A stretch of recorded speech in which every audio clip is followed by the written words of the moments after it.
டிஎன்பிசியும் ஸ்கீம்ஸையும் பிரிக்கவே முடியாது அப்படிங்கிற அளவுக்கு டிஎன்பிசியில் ஸ்கீம்ஸ் ரிலேட்டான கொஸ்டின் நிறையவே வந்துட்டு இருக்கு. இப்போ வெளியிடப்பட்ட 2026-27 திருத்தப்பட்ட பட்ஜெட்டில் இந்த ஸ்கீம்ஸ் நிறையாவே வந்திருக்கு. ஸோ அதில் நிறையா ஸ்கீம்ஸோட பெயர்லாம் மாற்றிருக்காங்க.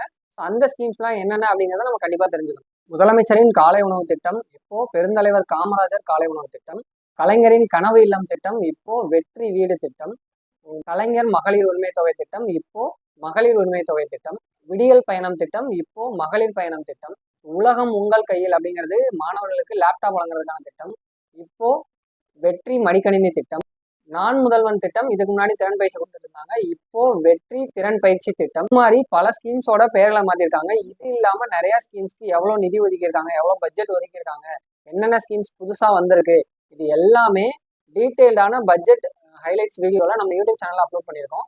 ஸோ சேனல் லிங்க் வந்து டிஸ்கிரிப்ஷன்ல இருக்கும், அதையும் பார்த்துக்கோங்க. அந்த வீடியோல அந்த பட்ஜெட்டோட ஸ்பீச்சோட full speech English PDF Tamil PDF, budget highlight பண்ண இங்கிலீஷ் பிடிஎஃப் தமிழ் பிடிஎஃப் ரெண்டுமே டிஸ்கிரிப்ஷனில் கொடுத்துருக்கேன் யூடியூப் வீடியோவில். ஸோ அதுவுமே நீங்கள் டவுன்லோட் பண்ணி வச்சுக்கோங்க. அதில் முக்கியமான எல்லாத்தையுமே நீங்கள் நோட்ஸ் எடுத்து வச்சுக்கணும்.